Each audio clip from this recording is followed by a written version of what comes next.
Well, I'm so excited for another installment here on our collaborative series here with Marsha at Markets of Sunshine. Be sure to click over when you finish this video and watch hers. We have the same love, but we have totally different styles, and how we approach things and how we design them is different. So you're going to get a real broad view of different projects if you're following both of us, and I hope you'll do that. And if you find that we give you value, please consider subscribing to both our channels. Now, I gave you a little peek of this project on our first video, and we're doing what's called moonflowers.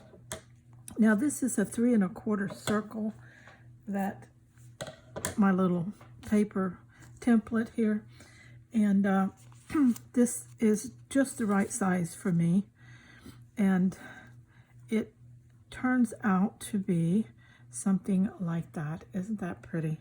I just love it. Now, this can be anything you want it to be. It can be a patch. Wouldn't that be a gorgeous patch? And it can be added to your slow stitch projects. It'd make a beautiful floral. Just anything you want it to be is what it can be, an applique of any kind. But this is the base batting that I put it on, okay? And I just wanted to kind of show you how I make these. I don't do, like all my projects, I don't sweat them too much. This one is, let me find my stuff. I thought I had it all out, but I don't. Where is it?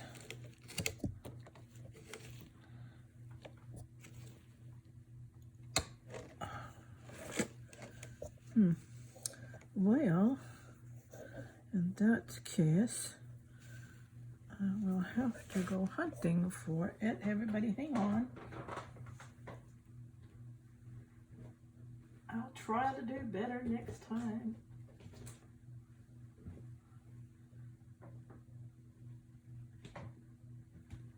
Well, I have this stuff everywhere. How come I can't find it? Isn't that the way it is? All right, let's do something different than I had in mind because I cannot find my base fabric. Pull this out. Did I bury it? I think I did. There it is. All right. Now, I just want to get some pieces on here and then start putting something else in there. So what I try to do is I try to get me a little bit of out of a triangle, so I have a little hangover edge.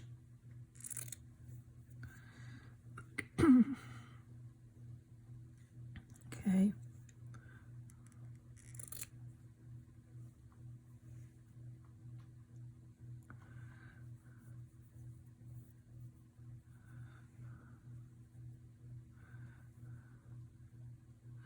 And as you can see, I'm putting it right just a little bit over the edge.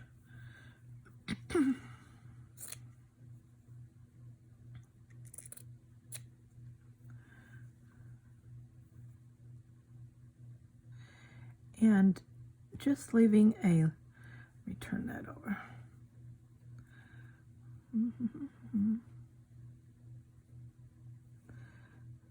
Just leaving a little bit of a gap in between the other pieces. Doesn't have to be a big deal. Okay. You may even trim it off at some point. All right, then I thought I would come in with, let's see, I have some pretty gray here. Let me just cut me off a seam here.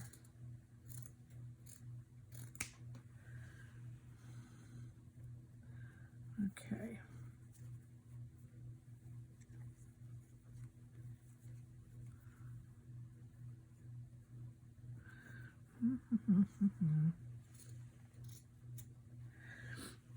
Okay.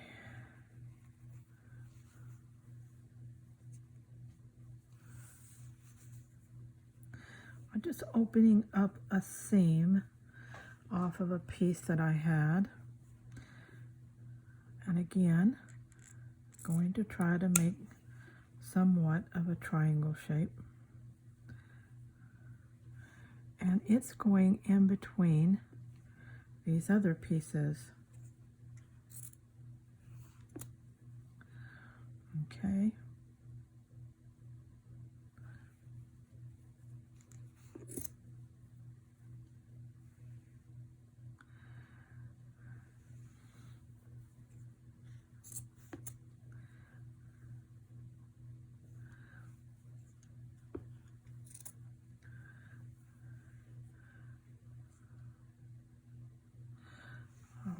Whatever it takes, you know, whatever you laid out, then go in and fill in between. Okay, kind of like that. That's good. Now, we need a focal point, and I think I have one here. Let me trim it up. It's this little piece right here. I don't need the whole piece, but I need enough of it to make a statement for the center.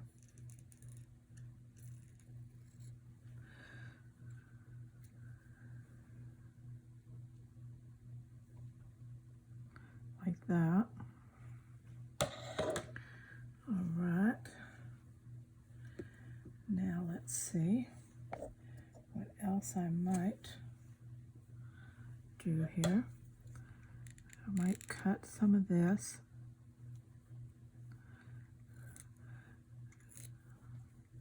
I'm gonna hate to run out of this. It's getting very low. I've used it for years. I don't remember where I got it, but I'm gonna have to be looking for something like it because it just does a wonderful job of adding a little glitz without covering up everything. I'm going to place it around a little bit.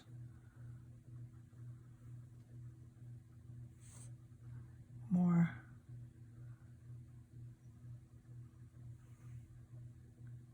Like it's falling there. Okay. Now, what else can we do there? Let's see.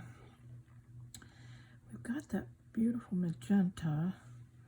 Do I have anything in magenta? Let's see, we have just a ooch of this. I could just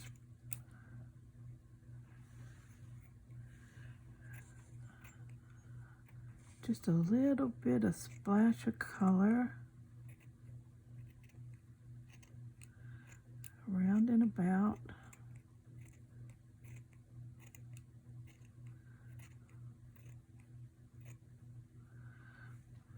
Okay, I think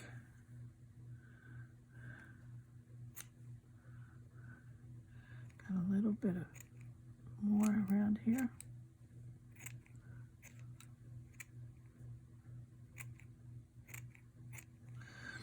As you can see, it's building its own little personality.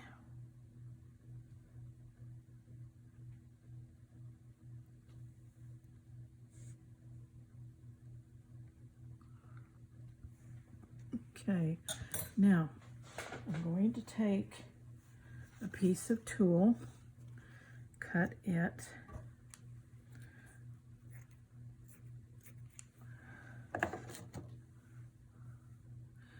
place it over it,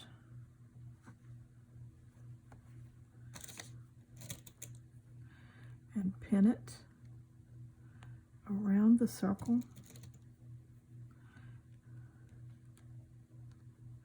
Now you can hand stitch these, slow stitch them, or you can do them on the machine. Most of the time I quilt mine on the machine.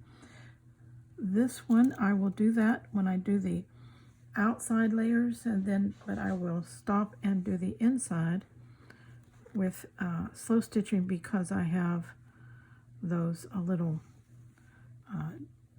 sequins and jewels in there, and I don't want to sew over those on the machine. Okay, so as you can see on the back side here, I use a wave stitch and I come out and I work my way in to the center. Okay, so I'll probably do 2 passes around on the machine and then come in and do the rest with hand stitching. All right, that's pretty already, isn't it? All the way different. Then we will trim up a little bit on the outside. So let me do that off camera, and then we'll look at it again in another segment of this video. Stay with me. I did sew around the outside, as you can see here on the machine. Now I have this ready to go, and I think what I'm going to do here, if I find a needle,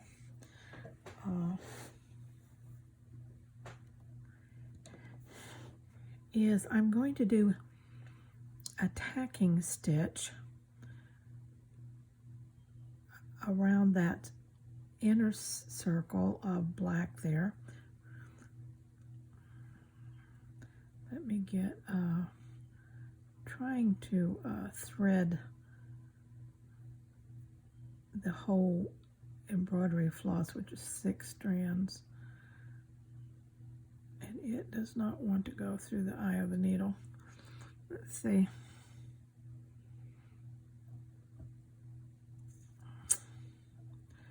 I might need to get a bigger needle. Where is my... Let's see if I can find this one. Yes, that's a bigger one. All right. We'll get started here in just a minute. Okay. I thought I would do a tacking stitch, then I could get a little bit of a play around the some movement. And a tacking stitches, you go down from the top and then back up, and just leave yourself enough to tie or tack this together, and then trim it to the length that you want. I'm going to trim it a little bit longer maybe, then I might come back and trim that some more, but for right now that'll work. Okay, we'll do that and back up right close so that you can tie it off good.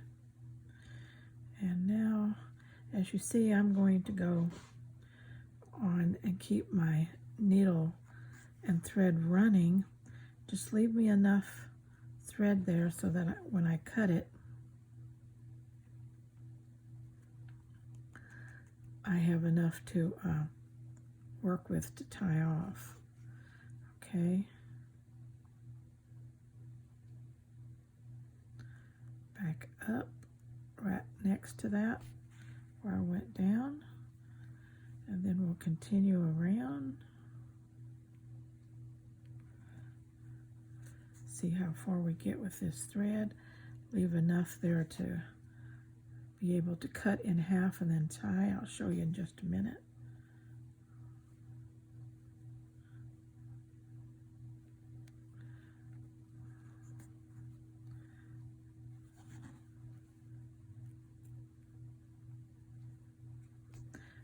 Okay.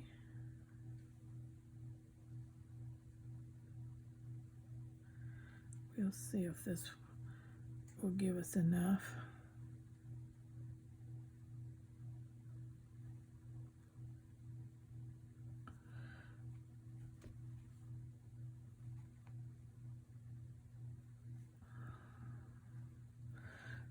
Okay.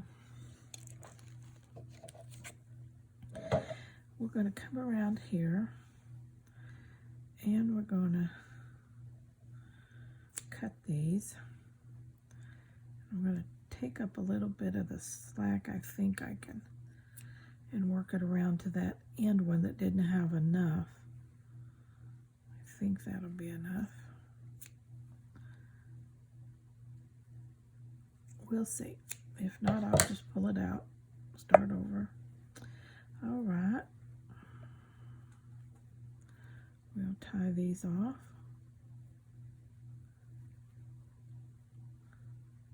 If you want a little texture and you just got a little bit that you need to do and just tack it, this is a great way to do it. This leaves those little frayed ends and cute little texture on a lot of different things. You know, you see me do this on my scrappy quilts. I tack them instead of quilting in them.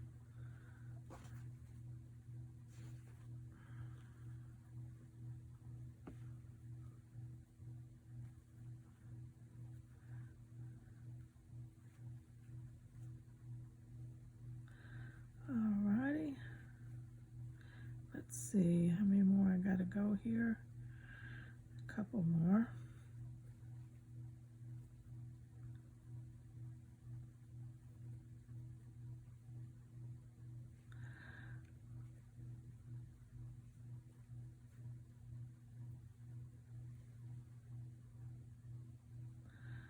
Alright, let's see. One more over here. And then we'll start to snip them.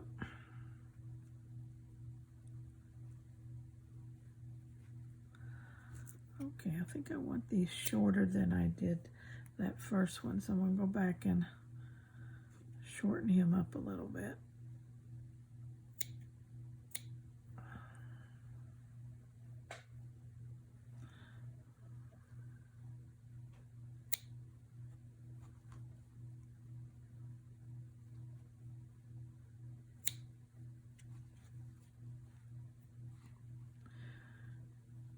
These are good to put in your little thread bucket.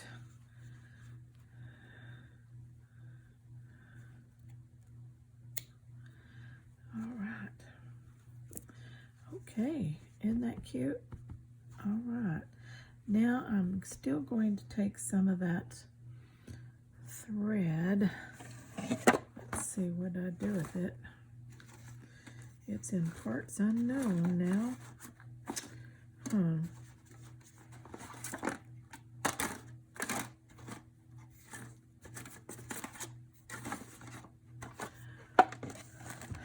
Let me find it. Hold on. Okay, I found it. Let's see what we want to do in here. I've got 2 threads. I'm just going to do some meandering, straight stitching, small stitches, and I may come back and do some French knots. We'll see. I just want to get this inside tacked down.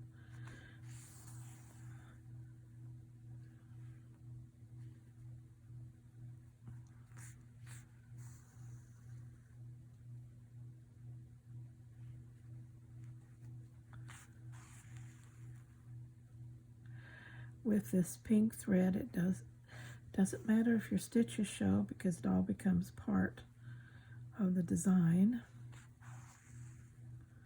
The color.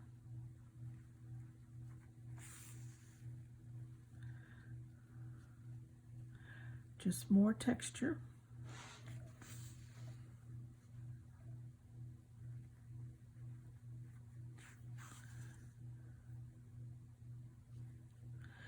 And this stitching is on the outside of the tulle.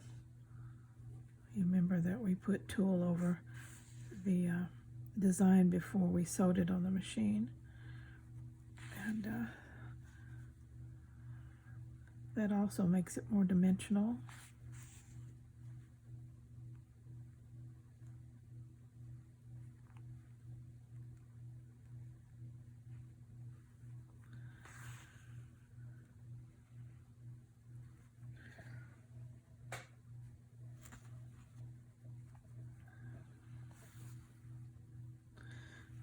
let's just see what a French knot will look like. 1, 2, 3, 4.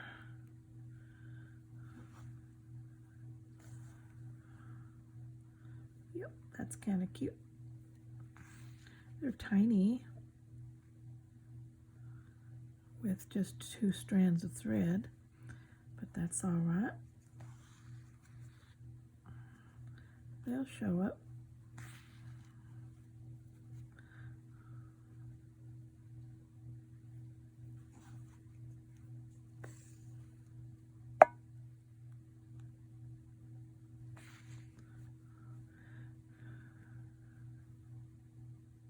Sometimes if you just cluster a few together in an area and then maybe another area, it's not like you have to go everywhere.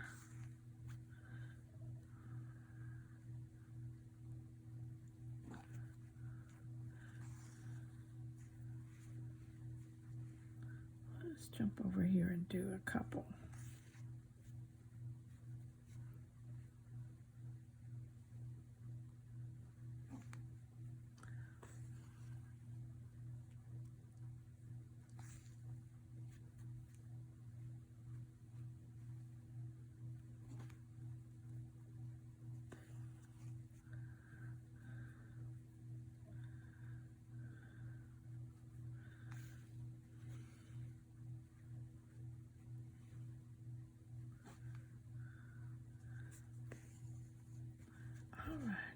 That is down good, and it's got enough interest in it. Let's tie this off.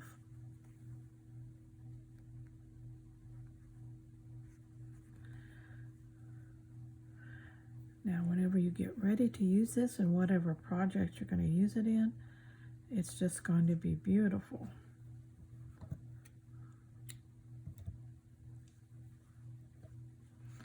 All right, isn't that cute? That is just so adorable. And along with this one,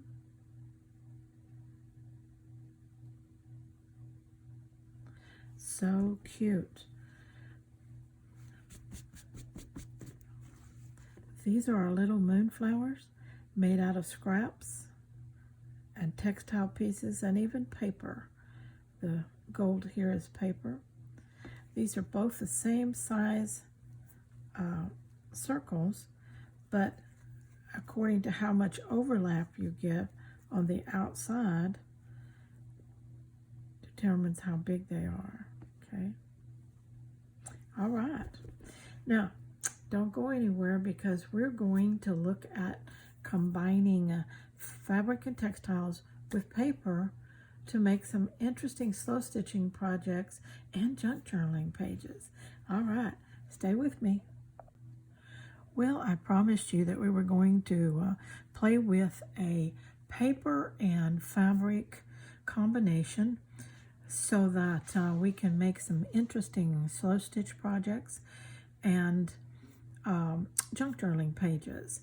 Now, if we're doing this for slow stitching, this would probably be best if it were framed, and because of the paper fabric, combined with the fabric, they make wonderful little vignettes and framed little pieces. For junk journaling, of course, you can make a page out of it, add it to a page, sew it to the make a cover, or anything you want to. But I just want to show you how we're going to start. Now, this is a piece of like burlap, printed for burlap fabric in the background, and the black and white check. I think that's pretty cool. And just a piece of torn and frayed muslin, little piece of lace, and some sari yarn here. And this was gifted to me by a very dear subscriber who's been with me for a long time, and she sent me a package off my Amazon wish list a few weeks ago when I was from surgery, and I love it. I love it. I love it. Look at this beautiful Sorry yarn. Isn't that gorgeous? Doesn't that just spark your imagination? Can't you think of a million things you can use this for? Well, I'm going to use my first little piece right here on this example that I'm going to be sewing for you. Now, first of all, I've got my fabric down, and then I'm going to be placing my paper pieces later. But meanwhile, I'm going to get this down. So this is going to be just slow stitched. I'm going to start with couching the, need a knot on that end. Couching down this yarn here.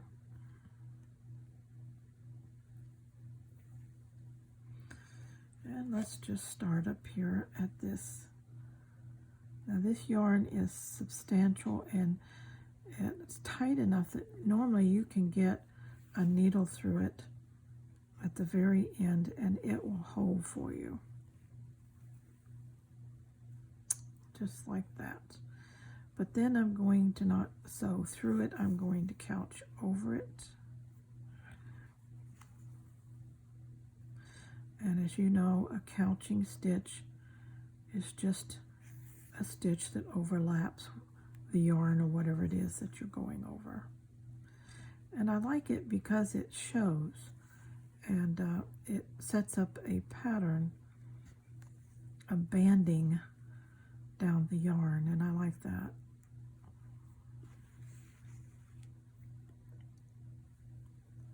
Okay. We're going to be doing this whole piece of yarn this way.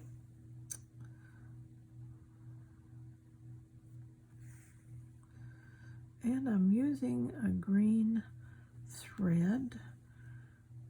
It's a very muted green, so it just blends in very nicely. I'm just going to shape this yarn around the way I want it to go. It's another thing about couching. It makes it so easy to shape something like this. Whoops. Don't need to get the lace in there.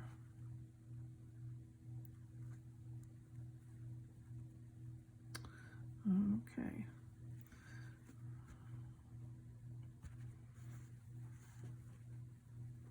We can take that pin out.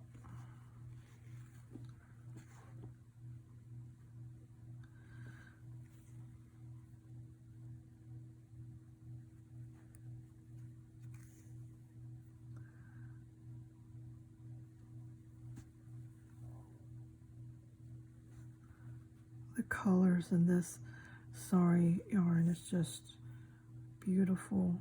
It's nubby. The texture is wonderful. I just love it. You'll be seeing it in a lot of different projects.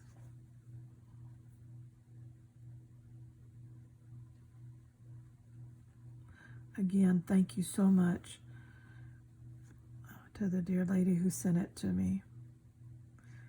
And I'm not giving her name because I failed to ask her if that was okay before I made the video, and I sure wouldn't, you know, use someone's name online or anything like that unless, you know, I have permission to do so. But she knows who she is.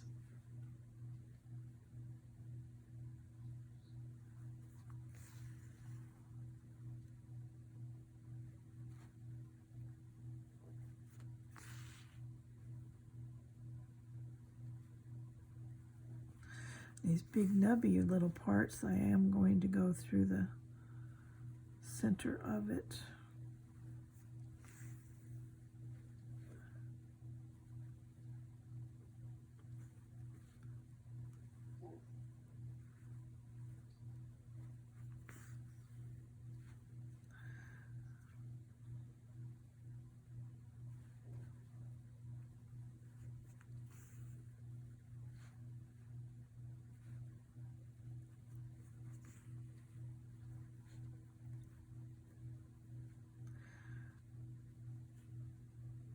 I hope you're going to enjoy this 12 episode series, because I know I am.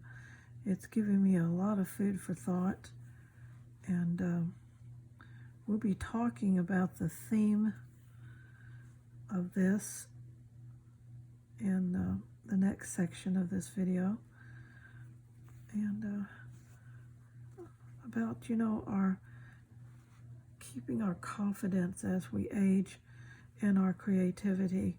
Sometimes that's hard to do because, life is sometimes falling apart around us, and we can't do a lot of the things we used to do.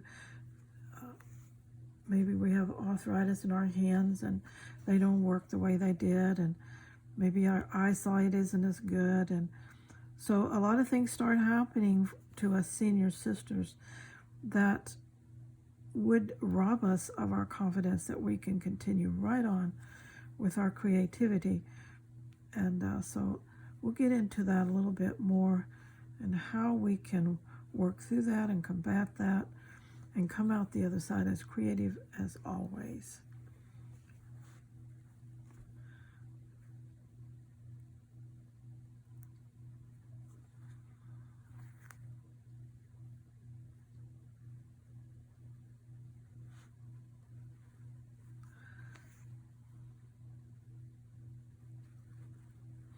Take that one out. I love it when I take pins out.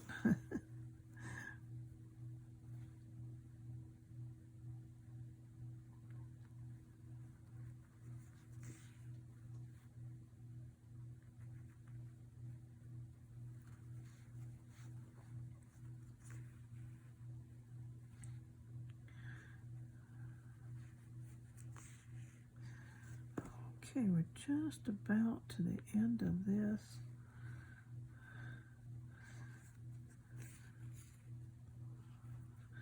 Piece of thread here.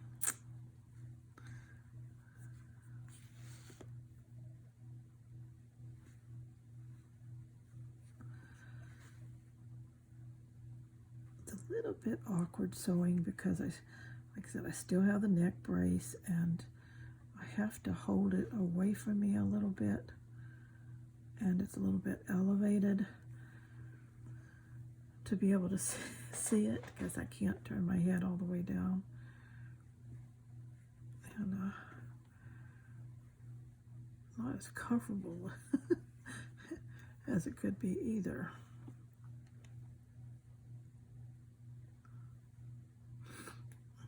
Okay, let's see.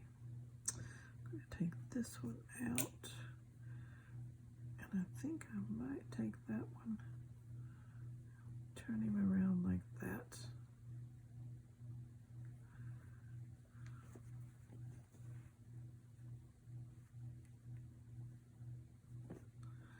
This would make such a cute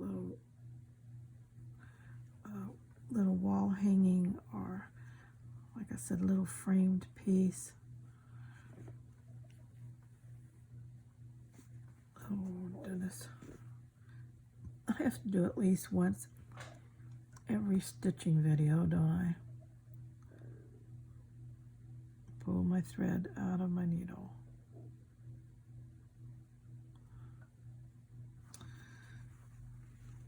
It wouldn't happen if I wasn't trying to use every last inch of this thread, but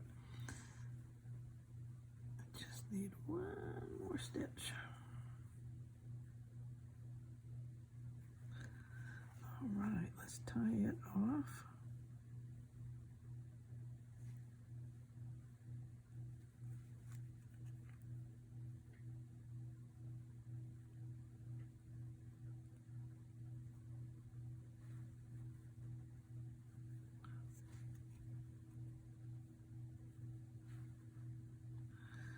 I'm going to run it down this like that. And cut. Well, that was loud, wasn't it? Okay. We have a little first part stitched, and I'll be back in a minute and we'll go some more. Well, I finished it and I want to show you how you might use it. Now, you could take it and incorporate it into, like I said, a bigger slow stitch project where you do a lot of hand stitching and then frame it and use it as a work of art.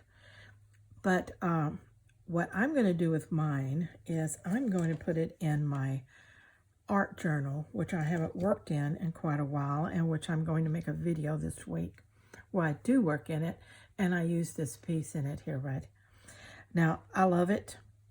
It's just fine, just like it is. I machine stitched all the paper elements and everything on because I'll be doing more machine stitching for a few months yet, because it's still very difficult, still in a brace, to look down where I need to look to do hand stitching. And the little bit of hand stitching I do, I have to hold it out away from me and stitch, and it's kind of hard. So on the machine, it's already out away from me a little bit, and I can just maneuver it that way. So anyway, I will be doing more machine stitching, and I probably will continue to do that for the rest of this several months, because I do want to let those who love to machine stitch know that all these things that we're creating by hand can be created with on the machine too. They don't have to not do slow stitching projects because they don't like to hand sew.